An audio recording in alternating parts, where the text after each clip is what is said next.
All right, so slowly but surely we're getting to working with pivot tables on our data. First step to do that is to make a table format out of this data that we have here. To do that, select one cell, any cell, and click table. You will see that Excel suggests the size of the table, and that's exactly the reason why we shouldn't have anything adjacent to our data that is not really our data. We can click OK. Why we should select only one cell? If you click back, you will see if I select a bunch of cells here, just randomly, and click Insert, Excel will think that this is the data, this is the table where they should create the table, and that's not the case. So click Cancel, one cell, table, here we go.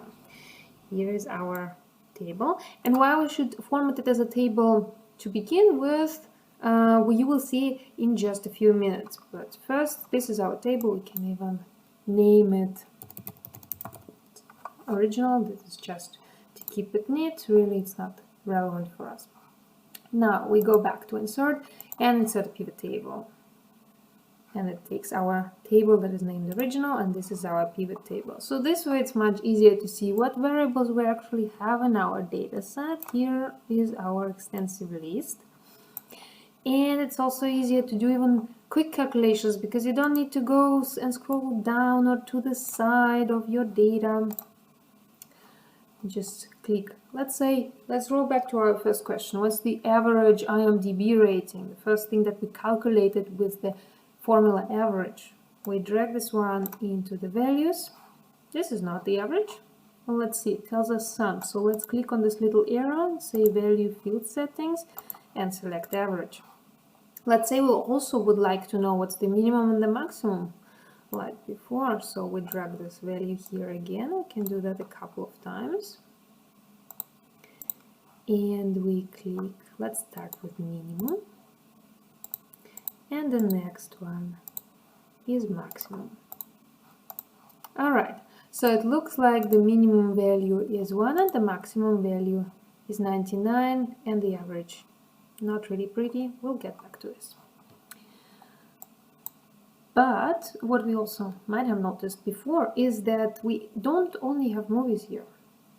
If you click here and drag it into rows, it turns into a complete mess. Don't do it. Let's throw everything out and throw the title here, so then you have all the options. But title is not the one that we want, right? Title is everything that we have. We need the type. Here's the type. And it looks like we have all kinds of videos, games, episodes, movies, and so on and so forth. In our current analysis, we are only interested in movies only. That's why let's drag this into filter and say select multiple items, just in case we want to select more than one option, which is not the case. Deselect all and select movies. Now, whatever we'll be doing in our other fields, we will only be talking about movies. So let's throw IMDb rating again. Again, let's throw it into the average. It's already a little bit different. Again, doing the same thing with minimum and maximum. And reshuffling it. First minimum, then maximum. It doesn't look too nice. If this is the table that you would like to copy and put somewhere, then you might want to rename the fields. To do so, you step on the field yourself and you press F2. If you're working on a laptop, it could be that you have F2 and some other button at the same time. So in this case, press Fn, hold Fn and press F2. See, now you can remove and edit things. So we have average, again hold Fn, press F2. Let's also type in something here, the full word, like minimum, and the same. Holding Fn, pressing F2, because I'm working on a laptop. If you have a big proper keyboard, just pressing F2 will be sufficient. And we say maximum. Another thing is that this is a really long number, just because we have a lot of numbers after the comma which we don't really care about. It would be nice to just have 6.72, for example, or maybe keep it in the same format and everywhere just one number after the comma. So in pivot tables, the best way to work with the numbers is by using this field value setting. And if we go to the number format here, number, let's keep one just so that everything is in the same style, and click OK and OK again. So now that looks much neater. Alright, but usually you would like to do something a bit more complicated than this. And when you work with pivot tables, an important thing is, like generally in life, is to first think and then do. So what it means for pivot tables is that first think what information, in what way would you like to have information presented, and once you have that, then actually try drag and drop and try to recreate these things. So I'm going to kick everything out except our filter, and let's think about it. So I would like to know how is the IMDb rating by year, and I would like to know how many movies were produced in each year. So it would be nice to have years here in the column, so starting from the first year and then going like this, and then here have a column for our average rating for the movies per year, so basically how well the movie industry satisfied the customers and how many movies were actually produced, because those two might not be independent. If you're doing a lot of something, the quality might go down, but if you just work on one little thing for a long time, the quality will probably be higher. So let's check if that's the case. You already see I'm not in the pivot table. This thing disappeared. No, not to worry. Step back on the bit that seems like a pivot table and you have your thing back on. So year, let's draw through year into columns. That looks nice enough. IMDb rating here. No, that looks like a huge thing, not what I want. So if you get something really enormous in the pivot table, probably that's not the way you want your data represented, so rethink your layout.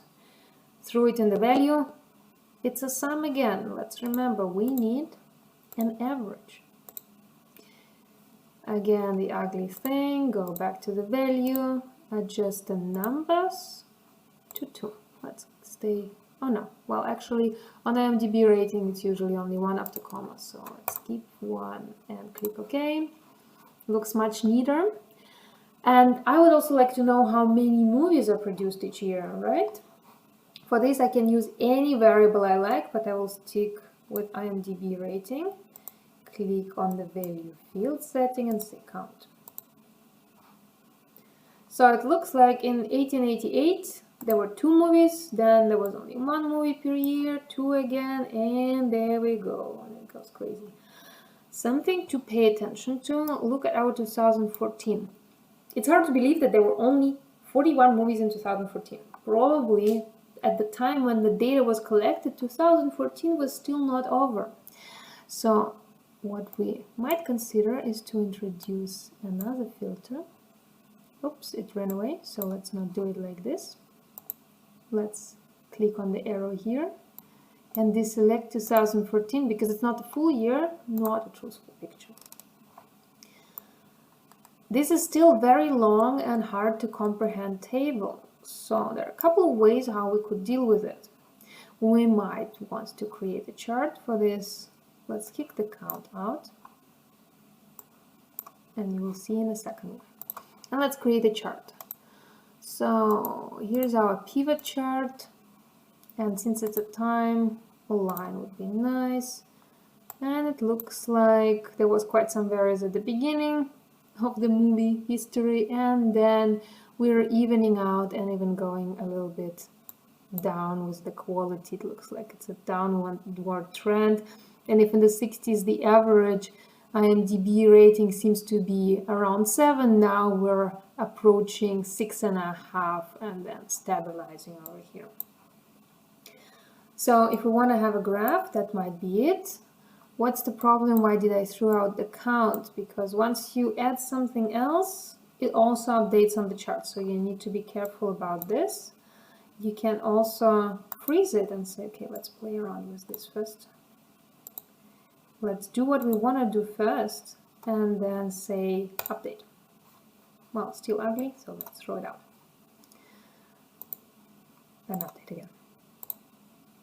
So, but what if you would like to have a table and a nice table overview and not the chart? Let's remove the chart just to keep it clean.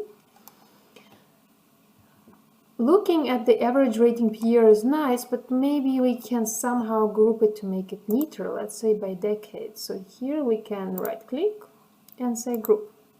Depending on what type of data you have here, Excel will offer you different ways how to group. And we can group by decade, starting with 1880 and finishing at 2020, even though actually we can kick it out afterwards and not look at the last decade, because we know that our data is not on full for 2014, so 2010 to 2020 will not really be very representative. So here we go, we have our average rating here. And now we can keep it like this and see, aha, there seems to be a drop, and it's much easier to notice it. Or you might want to say, okay, what was the best decade? Right click, sort Z to A. It looks like 1920s and 1880s, I mean there were only 2 movies here, remember, were the highest. And there we go down. So actually, if we think about a little bit closer history, maybe in the 70s, that seems like there was a good time for the movies. Now, on average, not fantastic. But what about the maximum? When was the best movie? Well, here the situation is different. So it looks like somewhere between 2000 and 2009, there was a best movie. And that's already quite something. So let's have a look. If you want to have a look at what is actually is there, we need to right click and then Excel create you the whole table. And in this table you will see we only have movies for this decade. So you can quickly create new sheets by just double clicking, but that's too much. Let's delete it. And oh, let's keep it clean and keep our original here. And let's keep this table for now and say